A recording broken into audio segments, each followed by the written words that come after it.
से जो लोग अब जुड़ रहे हैं उनको मैं कैसे वो करूं, ऐड करूं।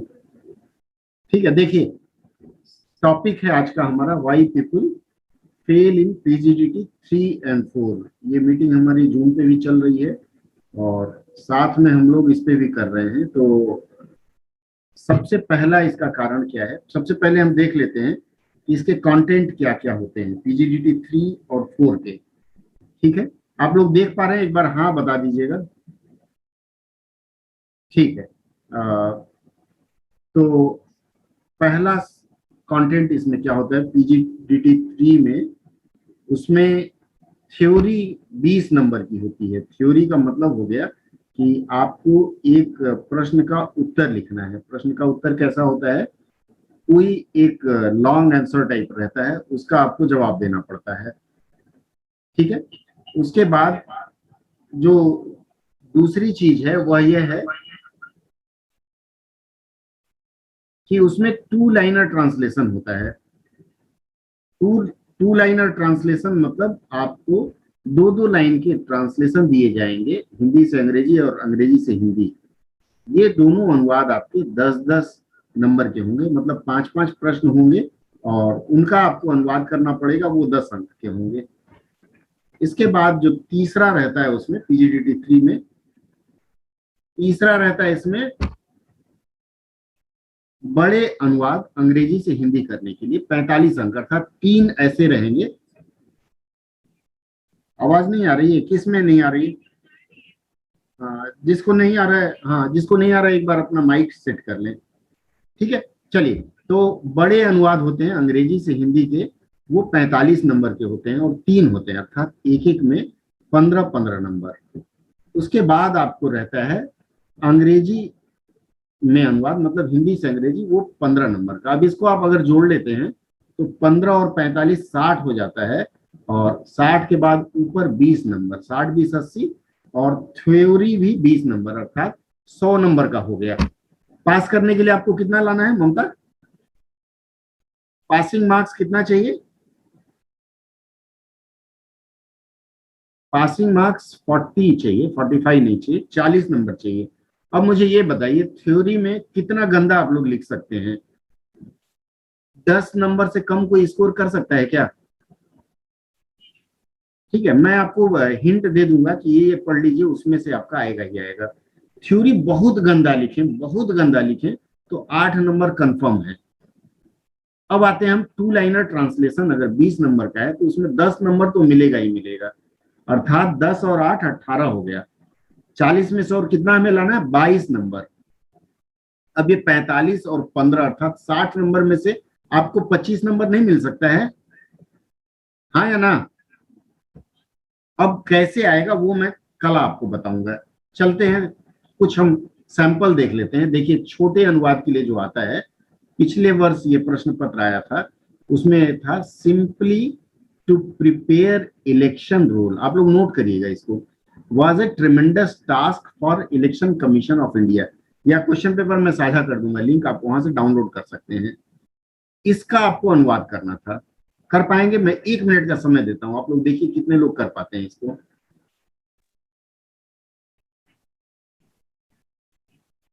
दिख रहा होगा, देखिए मैं स्क्रीन शेयर कर रहा हूं, एक बार एडजस्ट करिए अपने स्क्रीन को, क्योंकि मुझे भी दिख रहा है मेरे मोबाइल में। क्या दिख रहा है? चलिए मैं बोल भी देता हूं, सिंपली टू प्रिपेयर, क्योंकि ये, हाँ ठीक है। छोटे अनुवाद का जो मैंने सैंपल बताया था, देखिए सैंपल आपके सामने स्क्रीन पर है। Simply to prepare election roll, election roll को उन्होंने हिंदी में भी लिख दिया था, मतदान सूचियां। Was a tremendous task for election commission of India. इसका अनुवाद क्या हो सकता है? बताएंगे आप में से कोई? प्रयास करें। अरे कोई बोलिए, बोलने का प्रयास करिए। हाँ बोलिए।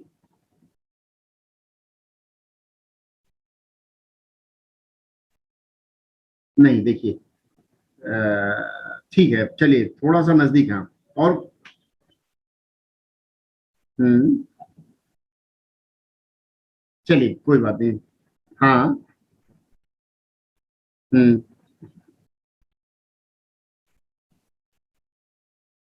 चलिए ठीक है, और कोई बताएगा? आप में से कोई गूगल मीट या जूम से कोई बताएगा? चलिए कोई बात नहीं, मैं दूसरा वाक्य देता हूं। दूसरा वाक्य है, we shall be glad if you please arrange to forward us the copies of written material. दूसरा वाक्य कहता है, we shall be glad if you please arrange to forward us the copies of written material. ठीक है। इसी तरह से जो तीसरा इसमें वाक्य रहेगा, इस तरह से कई वाक्य रहेंगे। The focus of the university comma this year is on providing quality education and making it accessible to all segment of the society। ये 3 मैंने सैंपल दिया है, प्रश्न पत्र मैं आपको दे दूंगा, आप उसमें से देख सकते हैं कि क्या आता है। ये जो छोटे छोटे वाक्य हैं, अमूमन हम लोग ऐसे छोटे वाक्यों के अनुवाद में गलती कर जाते हैं। उस गलती को कैसे सुधारें मैं आपको आगे बताऊंगा। अगला रहता है, उसमें अनुवाद के लिए जो बड़े वाक्य रहते हैं, बड़े वाक्य में से सिर्फ एक पैराग्राफ मैंने चुना है। देखिए आप देख पा रहे होंगे, women is the creator, preserver and protector of a family, but women have not been given their due credit even today by the male dominated society। If women are discriminated or they are not given proper place in society, life will not move further and consequently society will suffer। So there is a dire need to correct the machineries and take all possible means to address the women cause। ये इस तरह का है, ये पूरे 2 पन्ने का है उसमें प्रश्न पत्र में, और मैंने आपको बताया कितने नंबर का ये होगा, 15 नंबर का होगा। इस तरह का अनुवाद रहेगा। ठीक है, अब हम चलते हैं पीजीडीटी 4 का कंटेंट देख लेते हैं। पीजीडीटी 4 में क्या क्या रहेगा, उसमें भी देखिए थ्योरी है 20 नंबर की, 2 विकल्प रहेगा। कभी कभी विकल्प नहीं देता है, विकल्प दिया तो बहुत अच्छा है, उसमें से किसी एक में लिखना होगा, आपको जो आसान लगे। अगर मान लीजिए दोनों नहीं याद है तो आपको यह तो होगा कि किसी पे आप 5 लाइन लिख सकते हैं, तो आप उसी को पकड़ के लिखना शुरू करिए, छोड़कर नहीं आना है। अगर आप लिखेंगे नहीं तो एग्जामिनर चाह के भी आपको नंबर नहीं दे पाएगा। आप 10 लाइन लिखिए, 1 पेज लिखिए, 2 पेज लिखिए, लेकिन थ्योरी का आंसर जरूर लिखना है। उसके बाद एडमिनिस्ट्रेटिव ग्लॉसरी होती है। एडमिनिस्ट्रेटिव ग्लॉसरी का मतलब हो गया पारिभाषिक शब्दावली। पारिभाषिक शब्दावली की किताब बहुत मोटी है, लगभग 1200 3000 शायद शब्द हैं उसमें। आपको उसकी चिंता नहीं करनी है, आपको करना क्या है, पीजीडीटी 4 की जो किताब है, सिर्फ उस किताब को अगर आप पढ़ेंगे तो आपको उसमें से बहुत सारे पारिभाषिक शब्द मिल जाएंगे, और उन्हीं शब्दों से इसमें पारिभाषिक शब्द पूछे जाते हैं। मैं दिखाऊंगा अभी कैसे शब्द होते हैं। इसके बाद उसमें रहता है Hindi to English and vice versa, अनुवाद रहता है। यह अनुवाद होता है 10 नंबर का, अर्थात 5 नंबर का हिंदी से अंग्रेजी और अंग्रेजी से हिंदी 5 नंबर का। अगर यह अनुवाद आप सही कर लेते हैं, अमूमन लोग कर लेते हैं, तो 10 नंबर इसमें मिल जाता है। उसके बाद रहता है 2 liner translation English to Hindi. ये जो 2 लाइनर होता है ये भी 10 नंबर का होता है, अर्थात 10 10 20, और उधर एडमिनिस्ट्रेटिव ग्लॉसरी। इसके बाद जो अगला रहता है वह है बड़े अनुवाद। उनको करना क्या है, अंग्रेजी से हिंदी में अनुवाद करते हैं, ये 40 अंक का होता है, मतलब 2 अनुवाद रहेगा। अगर आप बिल्कुल गंदा अनुवाद करें, बिल्कुल गंदा करें, तब भी 40 में से 10 नंबर तो कंफर्म आपको मिल सकता है। थोड़ा आप अच्छा प्रयास करें तो आप 20 पा सकते हैं, और आपको 40 ही ले आना है। मान लीजिए इसके पहले मैंने बताया 20 नंबर का, उसमें 10 आ जाए, 20 इसमें से 30, और अगला 10 नंबर आप इसमें से ला सकते हैं। हिंदी से अंग्रेजी अनुवाद 20 अंक का है, इसमें से आप चाहें तो 10 नंबर ले आ सकते हैं। ला सकते हैं, नहीं ला सकते? जी सर। कॉन्फिडेंस है? ठीक है, जी सर। बहुत बढ़िया। मैं आशा करूंगा कि आप लोगों का 80 से कम ना आए। अब इसमें देखिए, धन्यवाद सर। हिंदी जो 10 शब्द आपको लिखने हैं, ठीक है, देखिए आप किन्हीं 10 शब्दों का हिंदी पर्याय लिखे। ये इसमें आपको 15 विकल्प रहेगा। जैसे प्लेज, प्लेज का मतलब क्या होता है पता है? प्लेज का मतलब शपथ होता है। अंडरटेकिंग का मतलब, अंडरटेकिंग आप लोग एग्जाम का फॉर्म भरते हैं तो उसमें अंडरटेकिंग देते हैं। अंडरटेकिंग को घोषणा बोलते हैं, घोषणा पत्र बोलते हैं। इसी तरह मैं जवाब नहीं पूछूंगा क्योंकि आप लोग कंफ्यूज होंगे। शब्द देखते चलिए। आउटले, जी इसके बाद आता है चेयरमैन। चेयर मतलब कुर्सी पर बैठा आदमी, है ना? यस और नो? जी सर। नहीं नहीं नहीं, चेयर मतलब अध्यक्ष। चेयरमैन का अध्यक्ष। कोई मतलब भी। सही में कुर्सी पे बैठा आदमी होता है, लेकिन उसको अध्यक्ष बोलते हैं। आप जी जी देखिए अध्यक्ष। अध्यक्ष। देखिए कुछ चीजों का अनुमान हमको ऐसे लगाना पड़ता है, वहां अगर नहीं आता है तो ऐसे ढूंढ ढूंढ के लगाना पड़ेगा। जी चेयरमैन मतलब कुर्सी पर बैठा आदमी। तो कुर्सी पे कौन बैठता है? अगर मीटिंग होती है तो पार्टी का अध्यक्ष बैठता है। पार्लियामेंट में कौन बैठता है? जी अध्यक्ष बैठते हैं। तो इस तरह से चेयरमैन का अर्थ आ जाएगा। फिर इंस्पेक्टर। इंस्पेक्टर मतलब जो इंस्पेक्शन करता है। इंस्पेक्शन का मतलब होता है जांच, इंस्पेक्टर का मतलब होता है जांच अधिकारी।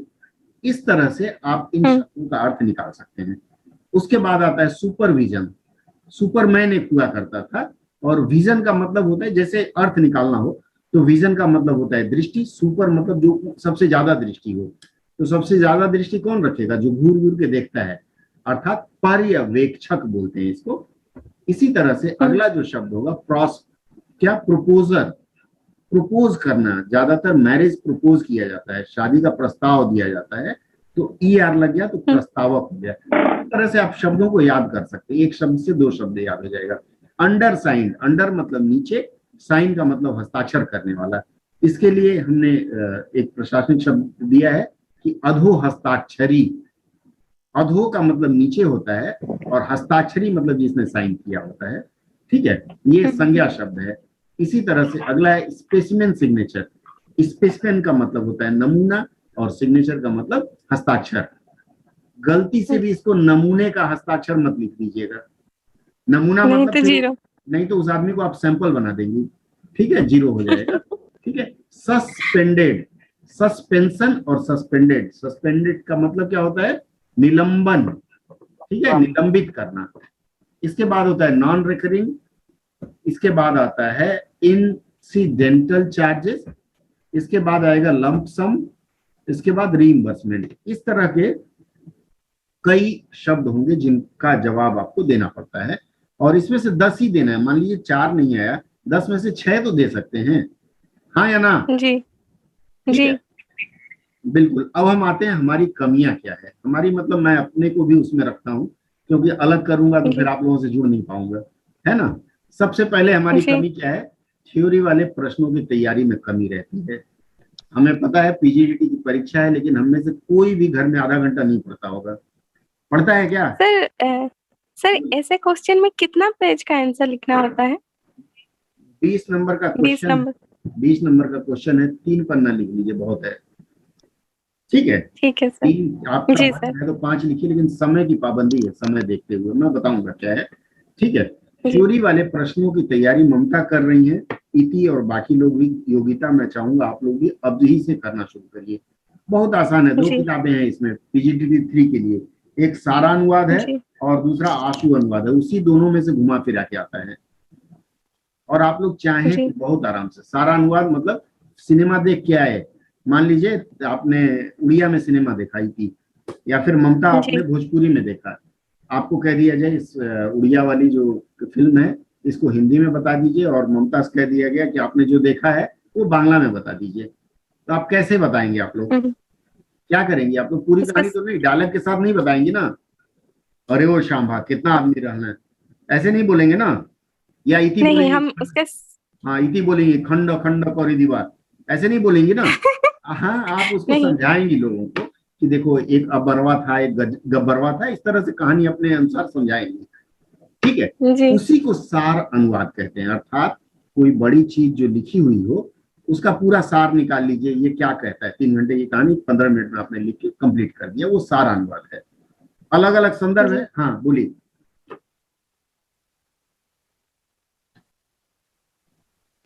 हेलो। एकदम समराइजेशन ही सार अनुवाद होता है।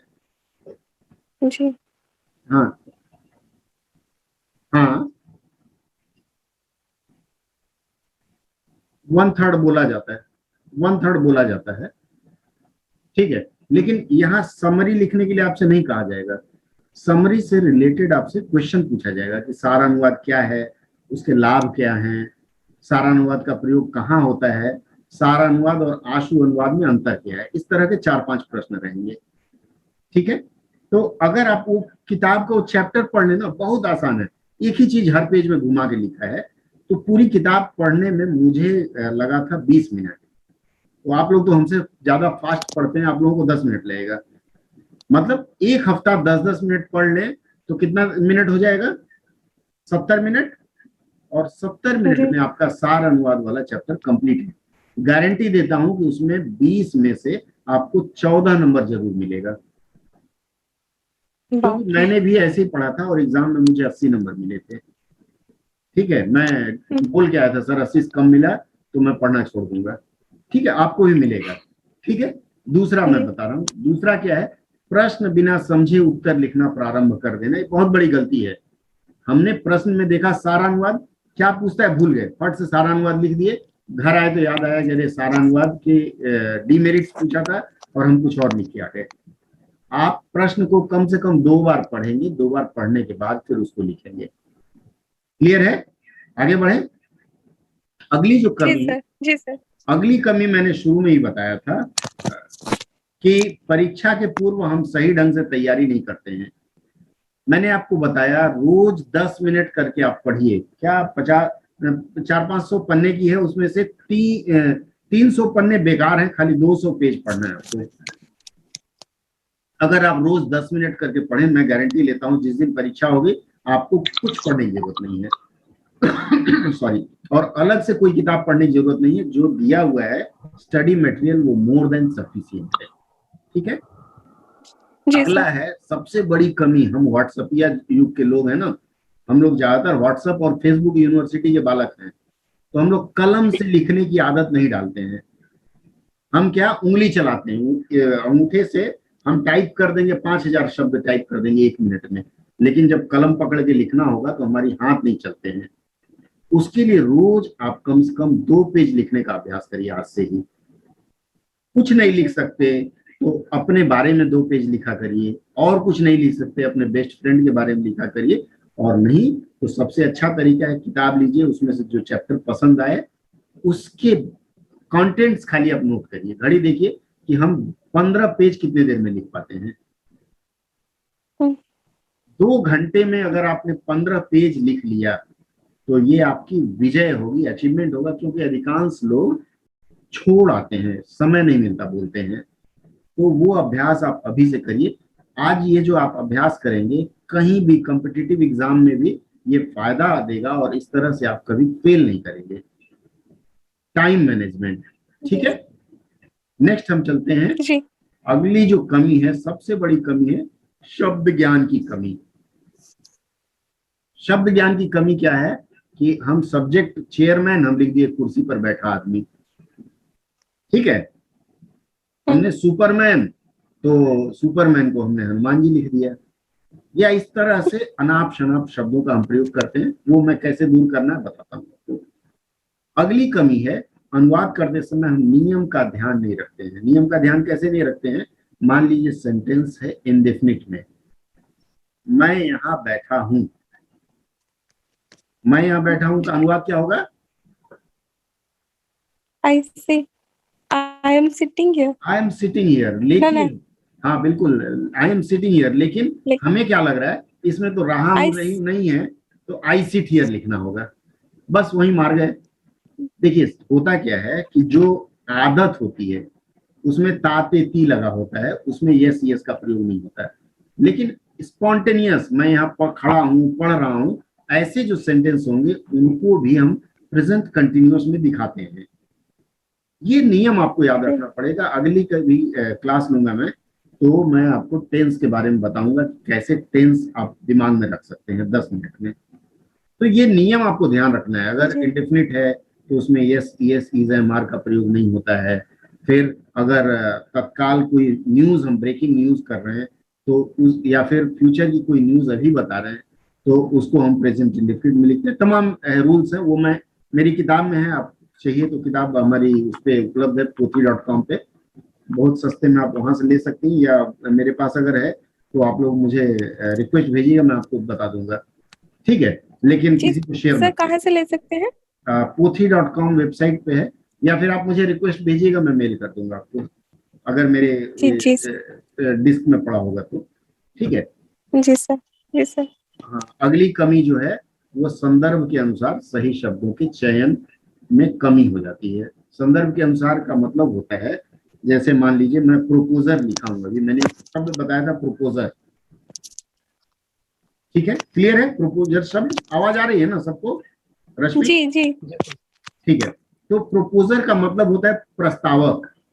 अब ये जो प्रोपोजर है, मान लीजिए विवाह के लिए कोई प्रपोज करता है तो वहां प्रस्तावक नहीं होगा। ये चुनाव में कोई आपका नाम प्रपोज करता है कि हाँ आपको मैं अपनी तरफ से एज ए पीएम कैंडिडेट मनोनीत करता हूं, वो प्रोपोजर कहलाता है। ठीक है, तो संदर्भ के अनुसार शब्द का चयन करना है। जैसे pinch the pocket, pinch the pocket का मतलब, पिंच का मतलब चिकोटी काटना, तो पॉकेट को चिकोटी काटना अगर लिखेंगे तो आपका अनुवाद गलत हो जाएगा।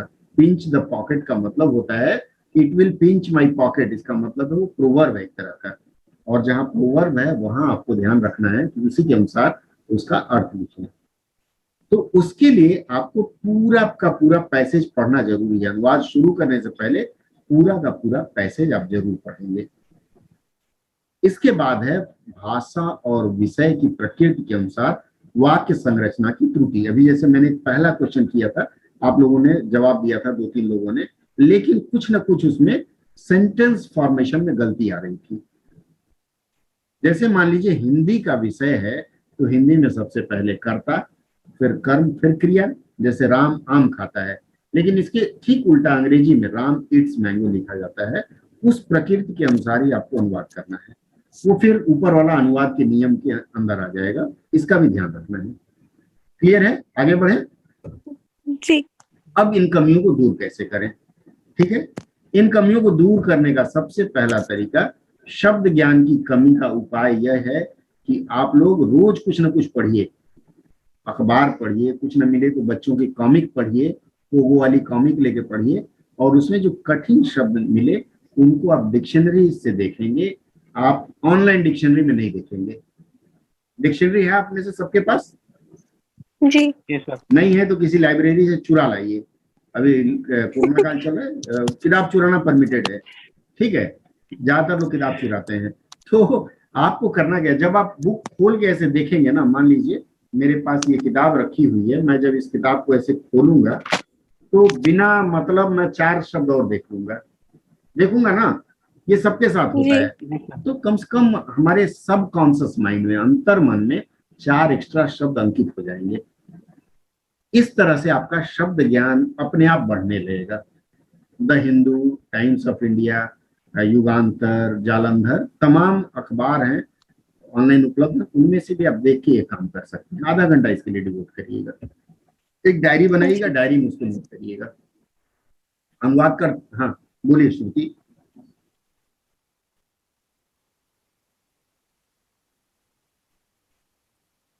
हाँ,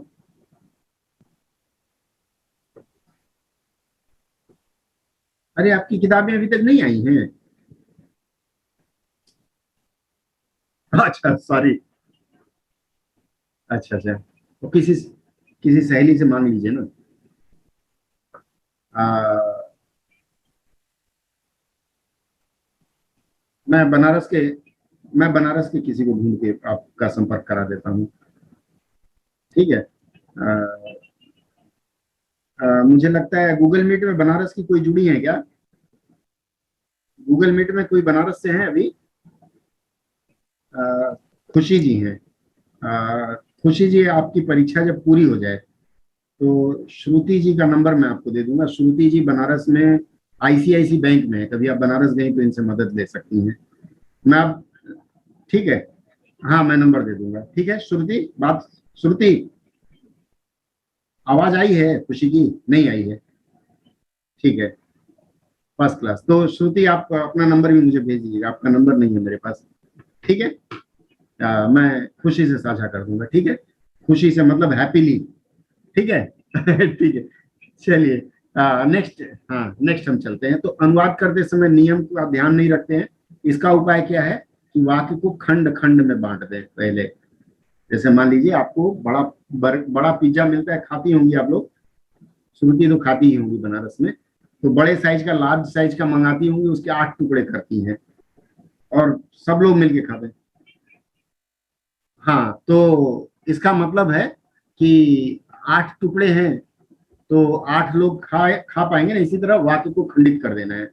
मैं जल्दी जल्दी समाप्त करूंगा, ठीक है। अगर जूम मीटिंग कट जाए ना तो आप लोग फिर से ज्वाइन कर लीजिएगा, ठीक है। अगला उपाय है कि भाषा और विषय की प्रकृति के अनुसार वाक्य संरचना, इसका आपको बता दिया।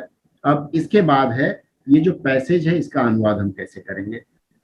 देखिए, ऐसे अनुच्छेदों में सबसे पहले बड़े वाक्यों के, प्रिंटिंग मिस्टेक है, बड़े वाक्यों के छोटे छोटे अंश बना लीजिए।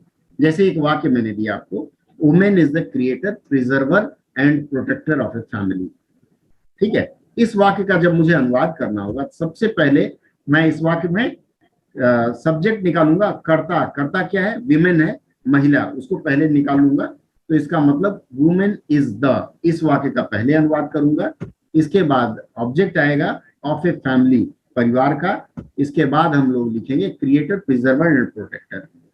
अगर इस खंड के अनुसार हम अनुवाद कर लेते हैं तो अनुवाद हमारा सही हो जाएगा। तो क्या होगा, महिलाएं समाज की क्या है, परिवार की, क्रिएटर निर्माता, प्रिजर्वर संरक्षक और प्रोटेक्टर सुरक्षा प्रदाता। अब यहाँ संरक्षक और प्रोटेक्टर दोनों के लिए हिंदी में एक शब्द है, संरक्षक। तो संरक्षक ही लिख देंगे और इस तरह से वाक्य पूरा हो जाएगा, ठीक है। अब प्रशासनिक अनुवाद में क्या होगा, जहां तक हो सके बड़े वाक्यों को छांट लें। मैंने पहले ही बताया, छोटे छोटे खंड कर लें। प्रयास करें भाषा अटपटी न हो और सरल अनुवाद करेंगे। जैसे जो बात आप कहने जा रहे हैं वो सामने वाले के समझ में आना चाहिए। आपको ये नहीं सोचना है कि मैं अंग्रेजी की प्रकृति से अनुवाद करूं, नहीं। जैसे मान लीजिए एक छोटा बच्चा आपसे कुछ कहता है तो आप उसकी भाषा में तुतला के बोलते हैं ना, अले ले मिला मुन्ना, ऐसे करते हैं ना। अर्थात आप पाठक वर्ग का ध्यान रखते हुए आसान अनुवाद करेंगे, जो चीज समझ में आ जाए। उसके बाद सूत्र कहता है कि अभिव्यक्ति की शैली का ध्यान रखना है। छोटे बच्चे से छोटे बच्चे के रूप में, प्रशासनिक में प्रशासनिक रूप में। अभिव्यक्ति की शैली के बाद आता है कि इसमें कुछ शब्द रूढ़ हो जाते हैं। मतलब जैसे मान लीजिए डियर सर चल जाएगा, प्रिय महोदय नहीं, इसमें सिर्फ महोदय लिखा जाता है। और योर्स फेथफुली में आपका आज्ञाकारी, आपका शुभचिंतक नहीं लिखते हैं। हिंदी में शब्द है, प्रशासनिक शब्द में भवदीय। तो ये आपको पीजीडीटी 4 की स्टार्टिंग में ही मिल जाएगा। 8-10 पन्ने 10.6 में आपको ये चीज मिल जाएगा, ठीक है। इसके बाद और इसमें क्या ख्याल रखना है, जहां तक हो सके अच्छा ये